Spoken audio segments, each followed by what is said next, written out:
Good evening friends. आज की update कुछ इस प्रकार से। आज हम सबसे पहले बात करेंगे चीन की। चीनी नौसेना अपने तीसरे विमानवाहक पोत फुजियान को कमीशन करने के लिए तैयार है।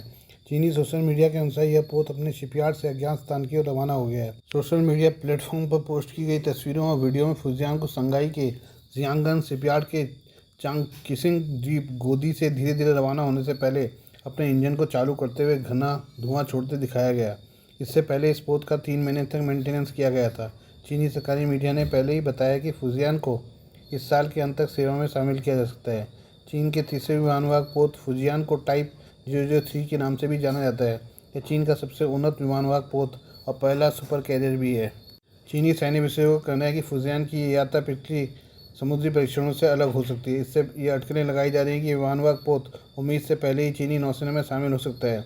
चीनी सरकारी प्रसारक सीसीटीवी ने पिछले महीने एक फुटेज प्रसारित किया था जिसमें संकेत दिया गया था कि फुजियान 18 सितंबर 2025 को चीनी नौसेना में शामिल किया जा सकता है।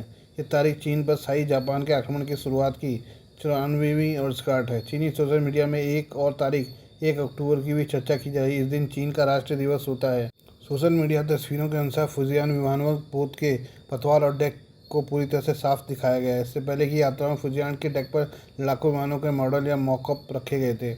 ऑनलाइन साझा की गई हवाई तस्वीरों से पता चलता है कि चीन का पहला इलेक्ट्रोमैग्नेटिक कैटापोल्ट विमानवाहक पोत फुजियान संघाई से दक्षिण की ओर जा रहा है। मंगलवार से China state ship building corporation लगातार 3 दिनों तक सोशल मीडिया पर विमानवाहक पोत थीम वाली बीजिंग मेट्रो ट्रेन का प्रचार कर रहा है, जिससे संकेत बनता है कि फुजियान जल्द ही सेवा में आ सकता है। फुजियान विमानवाहक पोत के मई 2024 से अब तक 8 समुद्री परीक्षण किए जा चुके हैं। इसमें इसके प्रणोदन, propulsion system, electronic system, deck operation और विमानवाहक पोतों से उड़ान भरने वाले विमानों के उड़ान भरने और उतरने का परीक्षण किया गया है।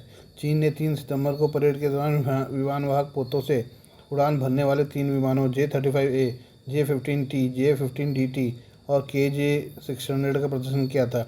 ऐसे में उम्मीद है कि फुजियान पर इन्हीं तीनों विमानों को तैनात किया जाएगा।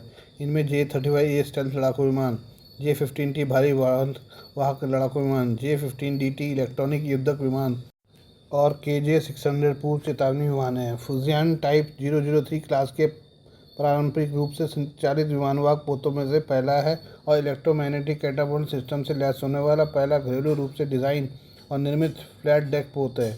यह अमेरिकी विमानवाहक पोत USS गेराल्ड और फोर्ड के बाद इलेक्ट्रोमैग्नेटिक कैटापोल्ट से लैस दुनिया का दूसरा विमानवाहक होगा। यह तकनीक इस प्लेटफॉर्म को अधिक विमानों को अधिक कुशलता से लॉन्च करने में सक्षम बनाती है। यह पोत 320 मीटर 1050 फीट लंबा, 78 मीटर चौड़ा और 11.5 मीटर का ड्राफ्ट वाला है। इसमें 3 इलेक्ट्रोमैग्नेटिक कैटापोल्ट, 2 विमान लिफ्ट और कई अरेस्टिंग डिवाइस लगे हैं। फुजियान विमानवाहक पोत के निर्माण की शुरुआत 2019 में की गई थी। इसे 17 जून 2022 को जियांगन शिपयार्ड में लॉन्च किया गया। उस सितंबर में इसके मूरिंग परीक्षण हुए और मई 2024 में समुद्री परीक्षण शुरू हुए।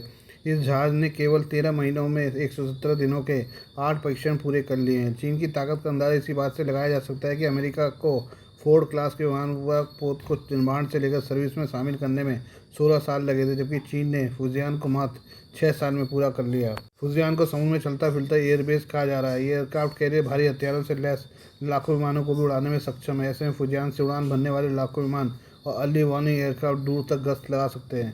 ये हिंद महासागर में तैनाती के दौरान आसानी से अफ्रीका महाद्वीप से लेकर मलेशिया, इंडोनेशिया तक समुद्र में अपनी धौंस दिखा सकता है।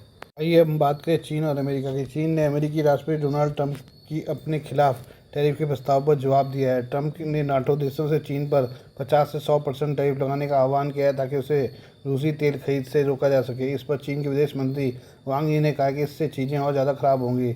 वांग यी ने कहा कि चीन शांति वार्ता को बढ़ावा देने के लिए प्रतिबद्ध है। चीन ना तो युद्ध की योजना बनाता है, न ही युद्ध में भाग लेता है। हम मानते हैं कि युद्ध समस्याओं का समाधान नहीं कर सकते। वांग ने ट्रंप को चिताते हुए कहा कि प्रतिबंध किसी युद्ध को रोकने का रास्ता जटिल बना देता है। वांग यी ने कहा कि चीन का रुख हमेशा शांति वार्ताओं को प्रोत्साहित करने का रहा है। बीजिंग ने बातचीत के माध्यम से विवादित मुद्दों के राजनीतिक समाधान को बढ़ावा देने पर जोर दिया है।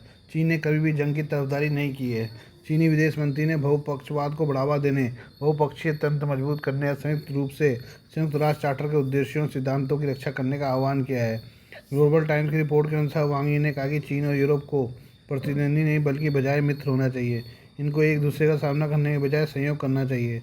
वांग ने शनिवार को स्लोवानिया के उप प्रधानमंत्री और यूरोपीय मामलों के मंत्री तांजा फाजोन के साथ बैठक के बाद लजुब्लियाना में यह टिप्पणी की। अमेरिकी राष्ट्रपति डोनाल्ड ट्रंप ने कहा कि नाटो देश रूस से तेल खरीदना बंद कर दें, साथ ही चीन पर रूस से तेल खरीदने के लिए 50 से 100% तक टैरिफ लगाएं। ऐसा होने पर रूस यूक्रेन युद्ध खत्म होने का रास्ता बन सकता है। नाटो देशों से ट्रंप की ओर से कहे जाने के बाद चीनी विदेश मंत्री का सख्त बयान आया है। ट्रंप ने अपने सोशल मीडिया अकाउंट पर पोस्ट में लिखा, नाटो देशों को चीन पर 50 से 100% टैरिफ लगाना चाहिए। ऐसे कदम से चीन की रूस पर पकड़ टूट जाएगी। मुझे भरोसा है कि अगर चीन पर नाटो देश टैरिफ लगाते तो रूस और यूक्रेन युद्ध को खत्म करने में बड़ी मदद मिलेगी। चीन पर प्रतिबंध को युद्ध खत्म होने के बाद हटा लिया जाएगा। आइए बात करें भारत और फ्रांस की। भारत फ्रांस के साथ 114 राफेल फाइटर जेट के लिए अभूतपूर्व डील कर सकता है। इसका मकसद भारतीय वायुसेना के घटते लड़ाकू स्क्वाड्रन की कमी को पूरा करना है। मीडिया रिपोर्ट्स के मुताबिक राफेल लड़ाकू विमान बनाने वाली फ्रांस की दसॉल्ट एविएशन ने इस डील की अनुमानित लागत लगभग 22 अरब डॉलर आंकी है। इस डील को मेक इन इंडिया के तहत किया जाएगा, जिसमें 60% से ज़्यादा स्वदेशी उत्पादन शामिल है। अगर इस डील को रक्षा मंत्रालय से आखिरी मोहर लगती है तो ये भारतीय इतिहास का सबसे बड़ा डिफेंस डील होगी। लेकिन इसके साथ ही राफेल फाइटर जेट दुनिया का सबसे महंगा लड़ाकू विमान बन जाएगा। भारतीय वायुसेना ने राफेल खरीदने का प्रस्ताव रक्षा मंत्रालय को भेज दिया है और अगर सौदा तय होता है तो प्रति यूनिट राफेल फाइटर जेट की अनुमानित कीमत करीब 193 मिलियन डॉलर होगी। इस सौदे में सिर्फ विमानों की कीमत ही शामिल नहीं है, बल्कि प्रोडक्शन प्लांट बनाना, राफेल में लगने वाली मिसाइलें, electronic warfare training program, maintenance infrastructure और लंबे समय के लिए लॉजिस्टिक सपोर्ट को भी शामिल किया गया है। ऐसे में अगर यह सौदा अंतिम रूप ले लेता है तो यह न सिर्फ भारतीय इतिहास का सबसे बड़ा रक्षा सौदा होगा, बल्कि राफेल को अपने क्लास का सबसे महंगा मल्टी रोल फाइटर भी बना देगा। राफेल फाइटर जेट की कीमत को लेकर भारत में गंभीर सवाल उठने लगे हैं। भारत ने जब पहली बार राफेल फाइटर जेट खरीदा तो उस वक्त इसकी कीमत को लेकर कई महीनों तक बवाल होता रहा। राफेल फाइटर जेट की जब इस कैटेगरी में आने वाली दुनिया के बाकी एडवांस लड़ाकू विमानों से तुलना की जाती है तो राफेल काफ़ी ज़्यादा महंगा साबित होता है। उदाहरण के लिए अमेरिकी F-35A लाइटनिंग 2 5वीं पीढ़ी का स्टेल्थ क्षमता वाला फाइटर जेट है, जिसकी प्रति यूनिट करीब 110 मिलियन डॉलर है।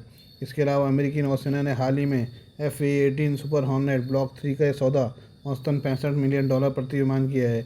वहीं यूरोफोर्ट फाइटर टाइफून टैंक 3A की कीमत 170 से 130 मिलियन डॉलर तक पहुंचती है, जबकि रूसी सुकोई Su-35S फ्लैंकर ई का मूल्य सिर्फ 65 से 85 मिलियन डॉलर है। इसके मुकाबले राफेल की 193 मिलियन डॉलर प्रति यूनिट कीमत काफ़ी ऊंची है। लेकिन डिफेंस एक्सपर्ट्स का मानना है कि मेक इन इंडिया के तहत प्रोडक्शन, लंबे समय तक सपोर्ट पैकेज और दसॉल्ट के अत्याधुनिक एवियोनिक सिस्टम इस कीमत को जायज़ ठहराती है।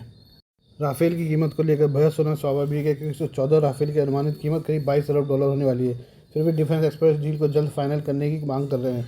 इसकी सबसे बड़ी वजह भारतीय वायुसेना के बेड़े में लगातार कम होते लड़ाकू विमान है। भारतीय वायुसेना के पास मौजूदा समय में सिर्फ 31 स्क्वाड्रन है, जबकि जरूरत 42 स्क्वाड्रन की है। इससे न सिर्फ वायुसेना की ऑपरेशन क्षमता प्रभावित हो रही है, बल्कि चीन और पाकिस्तान के टू फ्रंट युद्ध के दौरान हम मुश्किल में फंस सकते हैं। ऐसे में राफेल डील का समर्थन करने वाले एक्सपर्ट्स का मानना है कि यह सिर्फ लड़ाकू विमान खरीदने का सौदा नहीं है, बल्कि भारत की दीर्घकालिक रणनीतिक स्वायत्तता और घरेलू डिफेंस इंडस्ट्री को मजबूत करने की दिशा में किया गया भारी भरकम निवेश है। और ऐसा करना काफ़ी ज़रूरी भी है। इससे भारत में एडवांस फाइटर जेट बनाने की काबिलियत आएगी और इससे हमें स्वदेशी 5वीं पीढ़ी के लड़ाकू विमान एमका एडवांस मीडियम कॉम्बैट एयरक्राफ्ट को बनाने में भी मदद मिल सकती है। आइए बात करें यूक्रेन और रशिया की। यूक्रेन पर रूस ने बड़ा हमला किया है। ये ड्रोन रूस की तेल रिफाइनरी और पाइपलाइनों को निशाना बनाकर किए गए। रूसी अधिकारियों ने रविवार को बताया कि यूक्रेन ने शनिवार रात को 361 ड्रोन उनकी ज़मीन पर दागे। इनमें से कुछ ड्रोन रूस के उत्तर पश्चिम में स्थित विशाल किरसिरी तेल रिफाइनरी तक पहुंचने में कामयाब रहे। इससे रिफाइनरी के एक हिस्से में आग लग गई। हालांकि ड्रोन हमले या आग लगने की घटना में किसी की हताहत होने की खबर नहीं है। इसे हालिया समय का यूक्रेन की ओर से रूस पर सबसे बड़ा हमला माना जा रहा है। रूसी रक्षा मंत्रालय ने कहा कि रूसी वायु रक्षा प्रणाली ने यूक्रेन के कम से कम 361 ड्रोन मारे गए हैं। इनमें 4 गाइडेड हवाई बम और एक अमेरिका निर्मित हिमार्स मिसाइल शामिल थी। रूसी अधिकारी ने बताया कि रूस की सबसे बड़ी 2 रिफाइनरियों में से एक किरसिन रिफाइनरी यूक्रेनी ड्रोन हमले का टारगेट थी। लेनिनग्राद गवर्नर अलेक्जेंडर ड्रोज्डेको ने बताया कि किरसी क्षेत्र में 3 ड्रोन नष्ट किए गए और गिरते मलबे से लगी आग बुझा दी गई। हमले में रिफाइनरी को नुकसान अभी साफ नहीं हुआ है। रूस की प्रमुख तेल कंपनी सरगुर्तनेफ्तागास इस रिफाइनरी को चलाती है जो हमले का शिकार हुई है। यह हर वर्ष करीब 1.77 करोड़ मीट्रिक टन यानी हर दिन 3,55,000 बैरल कच्चे तेल का उत्पादन करती है। ऐसे में साफ है कि पहले से ईंधन की कमी का सामना कर रहे रूसी राष्ट्रपति पुतिन की मुश्किलें इस हमले से बढ़ सकती हैं। रूस दुनिया का दूसरा सबसे बड़ा तेल निर्यातक है। हालांकि यूक्रेन शुरू होने के बाद उसको मुश्किल का सामना करना पड़ा है। मांग में वृद्धि और यूक्रेन ड्रोन हमलों के चलते गैसोलीन की कमी हो गई है। कई क्षेत्रों में ईंधन स्टेशनों पर वाहनों की लंबी कतारें देखी गई हैं। रूस ने इससे निपटने के लिए गैसोलीन के निर्यात पर रोक लगाई है। ऐसे वक्त में रूस की प्रमुख रिफाइनरी पर हमला हुआ है। रूस और यूक्रेन के बीच फरवरी 2022 से चल रहे युद्ध में ड्रोन दोनों पक्षों के लिए एक अहम हथियार बन गए हैं। हालिया दिनों में दोनों पक्षों ने एक दूसरे पर ड्रोन दागे हैं। मंगलवार को रूसी ड्रोन के पोलैंड तक जाने की बात सामने आई थी। इस हमले का पोलैंड ने कड़ा प्रतिकार किया है। इससे लड़ाई के पूरे यूरोप के फैलने की आशंका पैदा हो गई है। Please do like, share and subscribe this channel of my news, views and analysis by Prakash.